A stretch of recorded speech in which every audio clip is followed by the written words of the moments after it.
Hi folks, you're with Tacitus today, your pushback channel. Thank you for joining this live stream.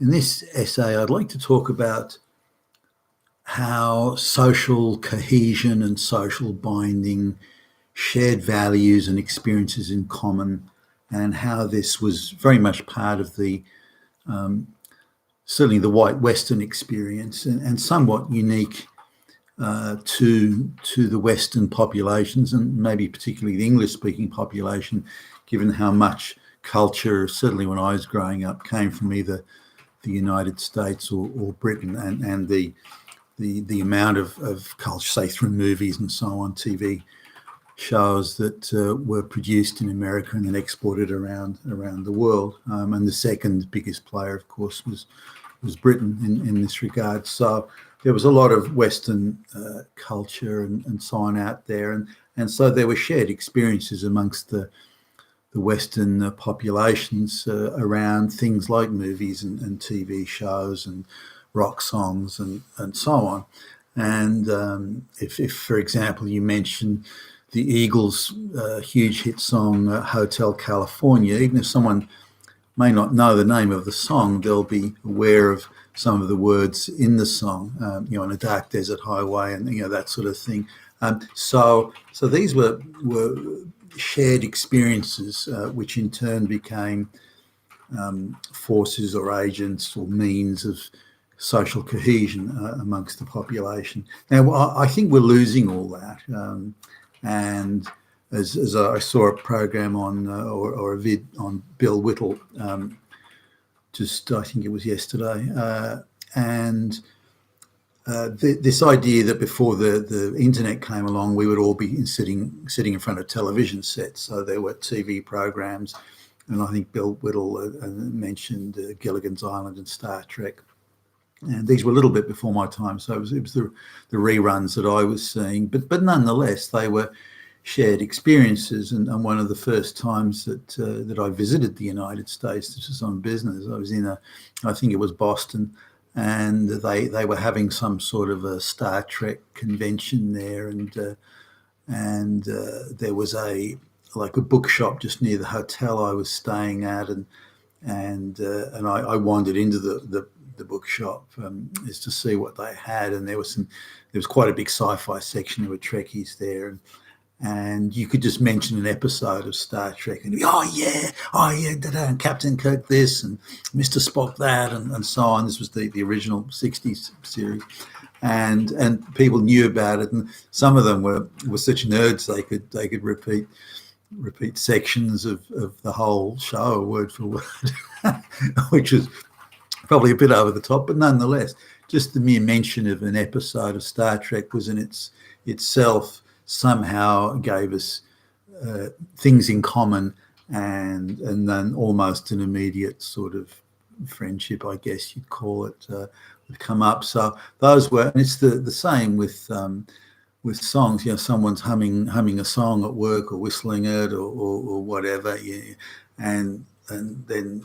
Or someone will say, a few words from a song, and then someone else will give the next few words, and someone else in the room will give the next few words after that. Say Queen's Bohemian Rhapsody or something.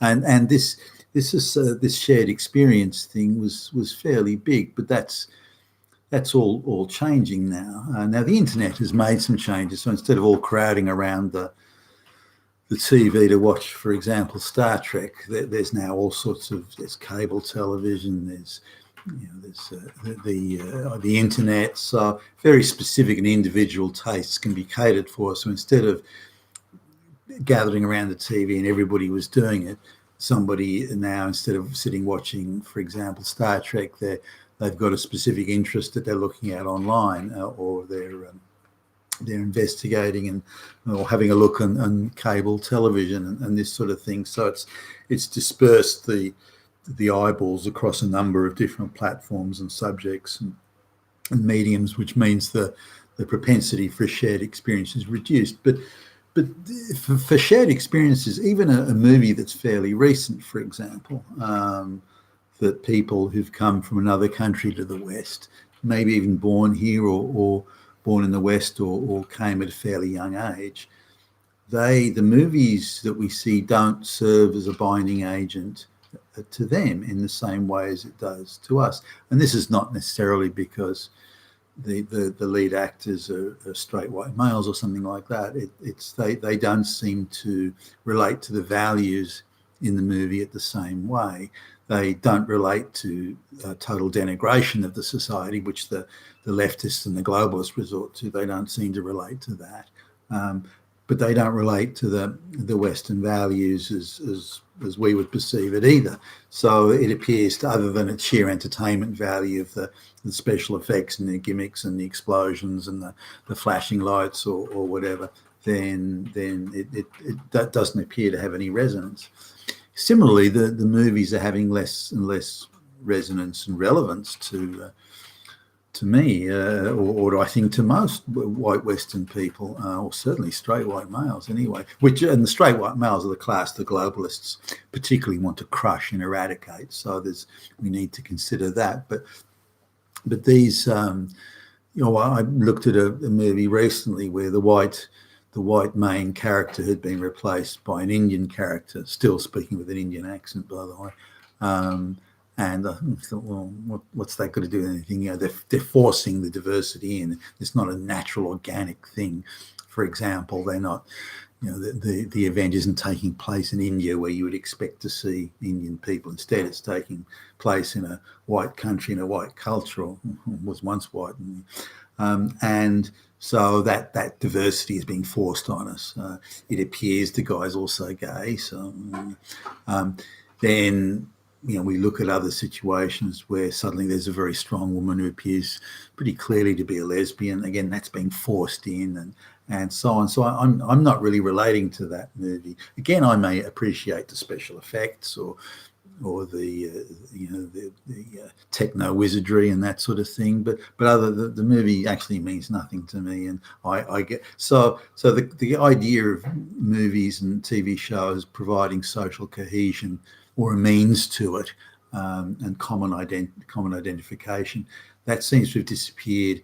And whatever little bits left is being purposefully tampered with and having propaganda not just inserted in it but hammered into it. Then we're losing that. But you can see it also in a business meeting situation where so I'm in a meeting where there's myself and one other white guy and three brown women, and they're all recent migrants. Only one of them speaks English, maybe just about competently, and so while one of them's doing something, and there's sort of a break, if you like, or an interregnum in the meeting, I mentioned to the white guy, I notice he's got a thing there from a rock group, and I mentioned that I actually been to a concert that rock group had some years ago, and then we started talking about the songs that they'd had and that sort of thing, and that clearly made the brown people in the room uncomfortable. And so later on, it's mentioned in passing that conversation about the songs wasn't inclusive. So I don't know.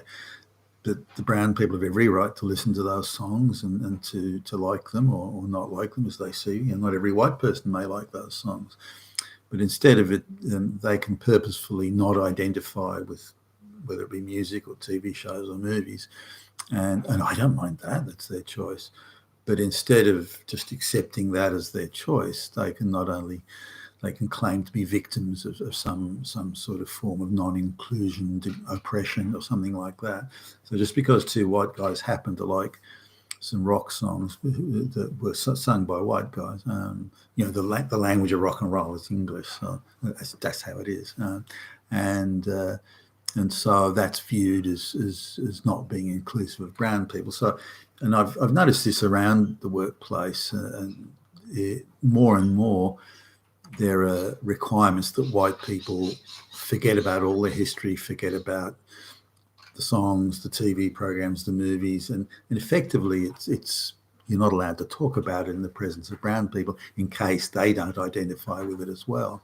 Yet there's nothing to stop them from identifying with it if they want to. What about when brown people in the room break off into their own language and that the white people in the room can't understand? Why isn't that also an act of non-inclusion? But no, it only happens if white people practice any form of social cohesion between themselves. Then it becomes an illegality. If any other group does it, that's fine. Nothing wrong with that. So again, we come back to this purposeful globalist attempt to crush all cohesion amongst white people, and I mean crush. So white people are being dragged in front of human resources because they used a white slang term that some brown people in the room, assuming there's even any brown people there or black people, may not understand or relate to, or might make them feel uncomfortable because it's something they don't know. So instead of them getting over it or integrating and assimilating, that's not where you have to stop doing anything that might make them feel uncomfortable, and not only feel uncomfortable, but the most fragile among them and the most fucked up in the head can determine what that level of fragility is. So it's an arbitrary level. It's a bar that can move to the lowest level, and then white people have done the wrong thing. So that's not only is social cohesion sort of dissipating, but it's being stolen from us purposefully by the globalists. That's my take on things. You've been with Tacitus today, your Pushback channel. Thank you for listening.